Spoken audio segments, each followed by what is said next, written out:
Senator Duckworth. Thank you, Mr. Chairman. In response to my colleague from Oklahoma, I believe the Secretary of Defense has just responded last week and admitted that the $1 billion mission that he led against the Houthis, who do not have a navy, has not restored the transit of U.S. flag commercial vessels through the Red Sea, and in fact has resulted in the loss of 2 F-18 Hornets to the tune of $60 million apiece, as well as, I believe the last count was 7 Reaper drones to the tune of another $200 million. You are blowing through money like my fellow cadets and I did in our First Liberty after basic camp. Luckily, I didn't end up with a questionable tattoo. Your failures, Mr. Secretary, since you've taken office has been staggering. Tammy Duckworth just torched Trump's defense secretary, and not over pronouns, but real-world military failures that cost us aircraft, money, and credibility. When a Democrat is dragging a Trump official this hard, you know things are collapsing from the inside. But here's the kicker. While our military bleeds billions fighting shoeless rebels with no navy, this administration is busy renaming bases, deploying Marines to handle spreadsheets, and weaponizing our troops against Americans. Not China, not Iran. Us. You sent classified operational information over Signal to chest thump in front of your wife, who, by the way, has no security clearance, risking service member lives in the process. You blew the $1 billion fight against the Houthis, whom, again, as my colleague says, has no navy, and yet you lost all of those aircraft. You've created such a hostile command environment that no one wants to serve as your chief of staff or work with you in other senior DoD leadership roles. But what we should all be talking about more than all of this is that you have an unjustified, un-American misuse of the military in American cities, pulling resources and attention away from core missions to the detriment of the country, the warfighters, and yes, the war fighting that you claim to love.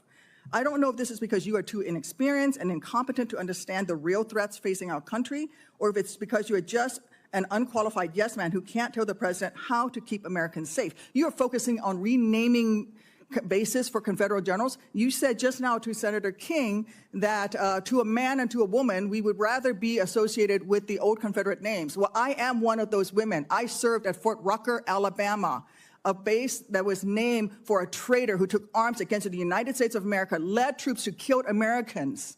It was renamed for Mike Novosel, a Medal of Honor recipient, who in his citation for the Medal of Honor includes that he saved 29 American lives, to include hovering backwards in a helicopter towards an enemy bunker where a wounded American was laying and saved that person, including after being taken fire himself. Of course, because when you're losing aircraft, morale, and strategic focus, what else would a defense secretary prioritize?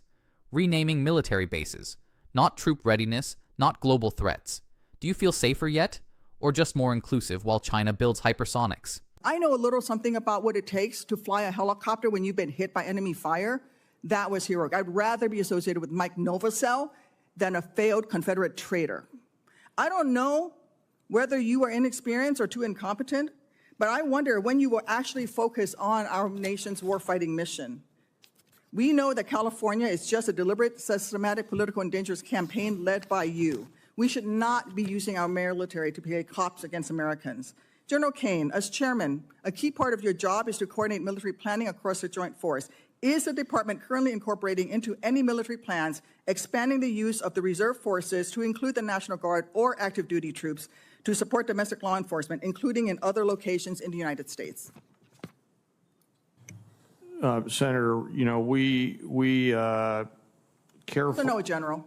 Well, it's not really a yes or no question, Madam Senator. We plan all kinds of different things. I think it is a yes or no question. I'm not aware of anything, but the reason why I'm answering is the tags may be looking at something that I'm not aware of. What are you doing at your level? You're not aware of that happening at your level? Because we know that on his first day, President Trump directed U.S. Northern Command to revise its unified command plan to add new planning requirements to combat, and I quote, criminal activities. A series of follow-up executive orders continue to redirect DoD priorities to supporting domestic law enforcement, including one in April that tells DoD, and I quote, use national security assets for law and order. In other words, do law enforcement's job. I'd like to enter these executive orders into the record, Mr. Chairman. Is there objection?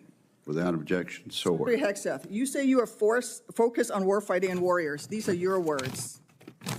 Yet you are diverting untold DoD resources and attention to a fundamentally non-military mission of domestic policing. Across the country, we have qualified police officers who are trained for that mission. They know those streets better than the Marines you deploy to Los Angeles, who normally focus on the Indo-Pacific. And you recently approved 700 more troops in 3 other states to do admin and logistics works for ICE. You say all of this is valuable training, but I would much rather have our troops do tough, realistic training relevant to high-end combat.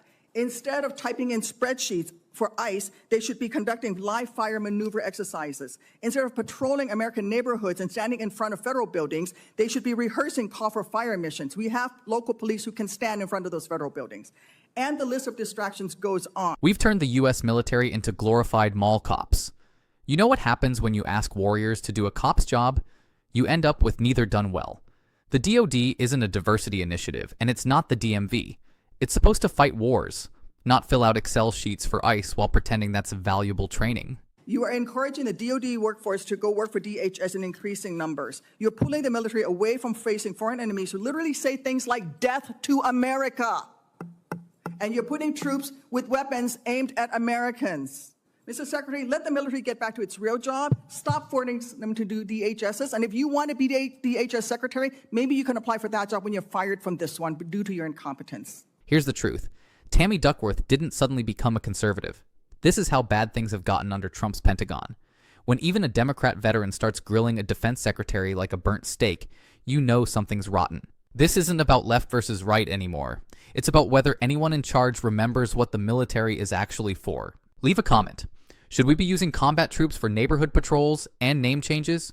Or are we finally ready to get serious? Subscribe if you're tired of leaders who care more about identity points than actual defense.